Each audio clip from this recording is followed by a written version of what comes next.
Банктар боюнча урматтуу туугандар, биз 2011 жылы президенттик шайлоого чыкканда айтканбыз, банктарды ислам принцибине келтирбейинче биз өспөйбүз. Биз үстөк берип, үстөктөн алган акчанын арам экендигини билмейинче биз өспөйбүз. Береке болбойт. Араб өлкөлөрү ислам принциби менен иштеп аткан банктар эмне үчүн байып атат? Береке. Алар эмнеге иштеп атат? Тең шерикке иштеп атат.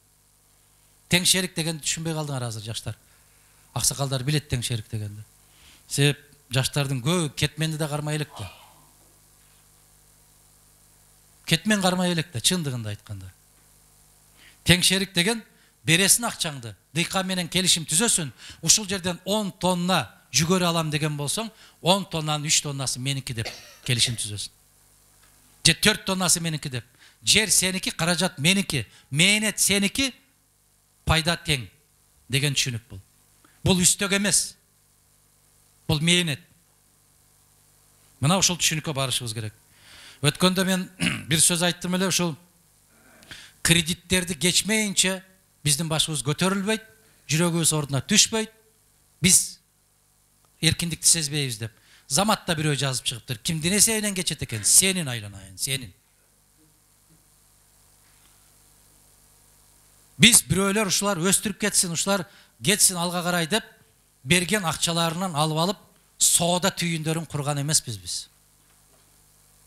Биз ресторан же болбосо супер гипермаркеттерди курган эмеспиз айланайында.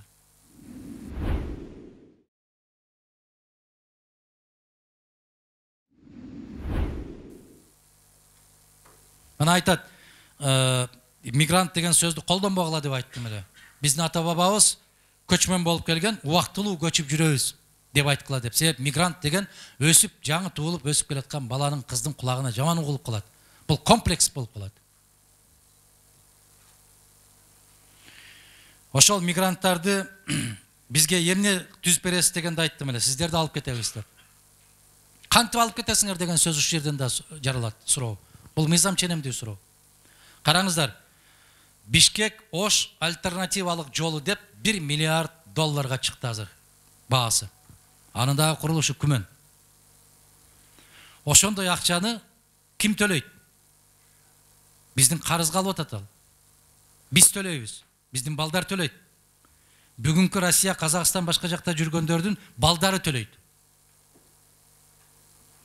Ошонун ордуна мына Акмат Келдибеков каражат жагынан жакшы мыкты адис, эмгек сиңирген киши, адис. Ушул 1 миллиардтын ордуна 50 миллион доллар турган заводдон 20-ны курса болобу эле? 20 завод түшөт, туура Акмат Келдибеков. Эң мыкты деген заводдордон 20 завод түшөт. 50 миллион долларлык завод. 10 миллион, 7-8 миллион кичи заводдор, фабрикалар толтура го. Мына караңыздар, 2 бөлмө батирди алып, тигүүчү цех деп алып ачып иштешип атат. 2 бөлмө батир. 2 бөлмө батирин 40 000 доллар. Ошонун баарын бир жерге келиштирип, Нарынга бирди, Ошко бирди, Көлгө бирди, ушундай кылып бөлүп, кластерный кылып бөлүп, ар биринин өзүнүн оокатын кыла турган.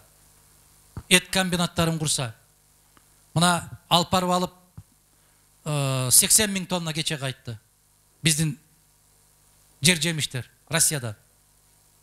Ошону ушул жерден айландырып, ороп, банкага салып, жакшынакай кылып, тамат кылып жиберсең болобу, бузулбайт го. Баасы 4-5 эсе көтөрүлүп атпайбы? Ушуга көп акылдын кереги барбы? Мультимиллионер болгон киши кантип болду экен эгер ушул нерселерге көп паами жетпесе? Эмненин эсебинен болду? Мен бизнесмен эмесмин. Этти сатсаң, бир торпокту жетелеп чыгып барып сатсаң, 15 000 сомго сатасың. Туура баба? 15 000 сом болуп атат. Аны шашпай, кассапка коюп алып, тилип отуруп сатсаң канча болот? 22 000, 23 000 болот. Болбойбу бизге, жарашпайбы ошондой кылсак? 3 күн кармалып турса, чирип кетет деп коркуп атабыз. А ошону чиритпей Бишкекте иштетип туруп алып барбайлыбы? Кандай дейсиздер?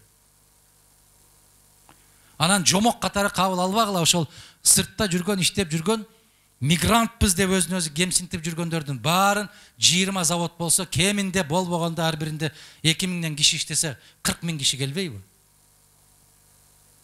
Бул бир гана долбоорду айттым мен. Бишкек Ош альтернативалык жолун айтып атам. Бир гана долбоор. А бул окшогон долбоорду Бишкектин көчөлөрүн Кытай оңдоп берип атат, көрүп атасыңар.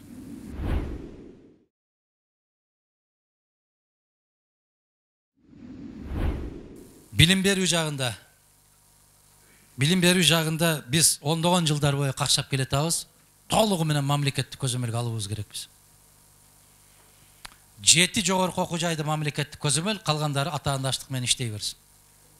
Кимдин баласын акча берип иштете окутам десе окута берсин. Бирок баягы 7 окуу жай, жогорку окуу жай мамлекеттин көз алдында болуш керек, карамагында болуш керек. Урматтуу замандаштар, биз билбей атабыз бир нерсени.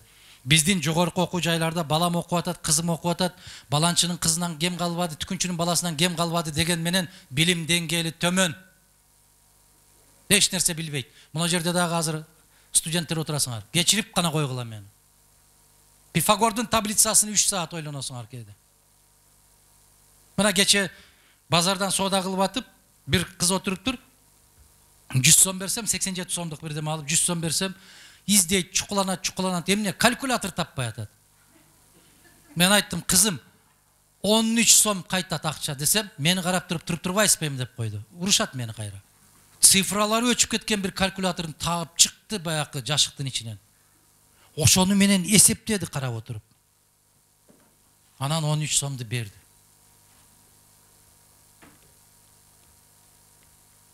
Не болдук биз? Рахман аке сурап атат, каяка баратабыз деп. Кесиптик техникалык окуу жайларды биз калыбына келтиришибиз керек. Бүт биздин байлык ошол кесиптик техникалык окуу жайларда.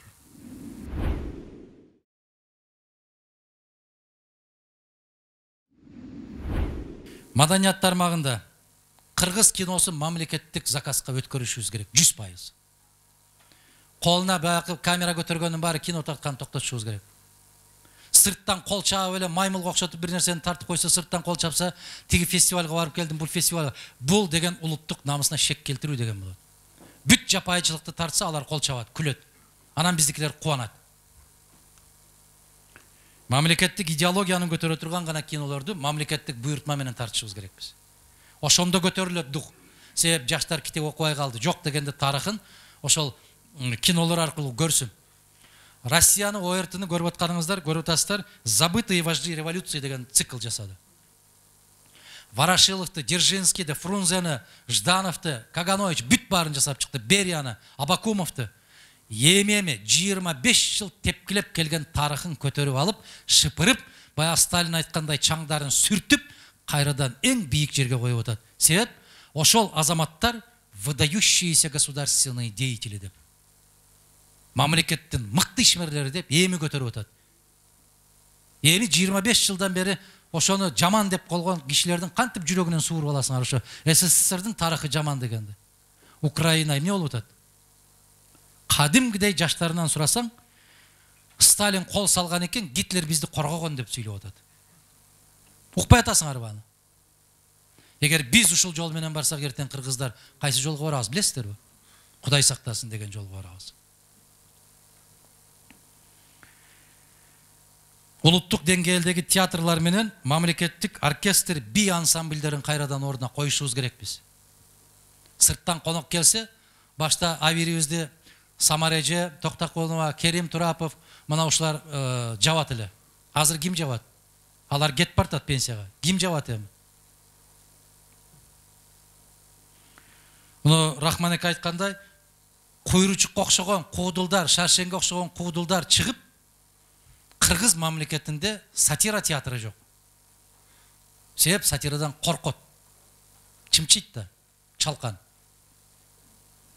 Мына ошол нерселердин баарын ордуна келтирмейинче биз маданият тармагын көтөрө албайбыз. Эми карап көргүлө, 10-жылдан бери карай бир дүйнөгө атагы чыккан бирөө келип концерт койдубу Кыргызстанда, Бишкекте? Мадумаров эмне кылып койдуң дегенден башка суроо бере албагандарга жооп берейин. Биздин кезибизде жылына жок дегенде 3 дүйнөлүк масштабтагы инсандар келип Бул жерде гастроль болчу. Пиавко келчү. Бизде Евгений Дога келчү. Кобзон келчү.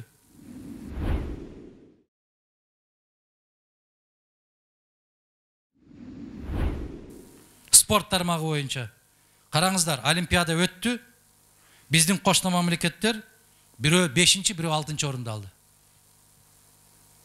Өзбекстан 5-чи орунду алды, Казакстан 6-чы орунду алды. 200дөн ашык мамлекет катышкан Олимпиадада. Кыргыз канчанчы орунду алды? 198-чи. Эмне үчүн? Себеп К тамгадан башталып калган үчүн. Мамлекеттин аталышы. Бир медаль жок. 198 алып калды. Баягы коло күмүш медаль, баягы допингке жараша деп Кыргызга өткөрүлдү эле, бирок ал дагы болбостон кайра алып коюлду, эми. Андан да төмөн түштүк. Бул эмне уятпы? Андай десе айтат. Биздин кошуна мамлекеттерде демократия жок деп. Демократияңды көк чайга чылап ичесиңби? Мамлекетиңдин аты жок. Биз эмне тармакты көтөрүшүбүз керек? Мылтык ата албайбызбы, Кыргыз? Лыжаны жоңгой, хоккейди жоңгой, футболду жоңгой. Эмне кылабыз? Биздин бут жыгаштан экен ийилбейт.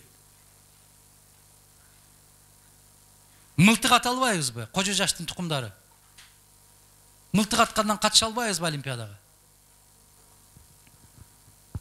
Жаа ата албайбызбы? Манастын урпактары. Ат оюндарын ойната албайбызбы? Ушул кожомкулдай балбандар чыккан күрөш албай калдыкпы? Не болдук биз? Күрөш, штанга көтөрүш, жок дегенде жүгүрүштөн чыга албайбызбы, Кыргыз күлүк? Сатымкулдар жокпу? Мына ушул 5-6 гана түрү менен катышыбыз керек. Баягы өрдөккө теңелип, кагазга теңелип, өрдөктүн буту сыныптыр деп бизге баягы жарашпаган оюндарды токтотушубуз керек. Эмне дейсиздер? Пайда жок, акча кете берет, пайда жок. Андан көрө ошонун баарын жыйнап, балбан билек, темир билек азаматтарга берген болсо Кыргызстан желеги көтөрүлөт кошул Олимпиадада.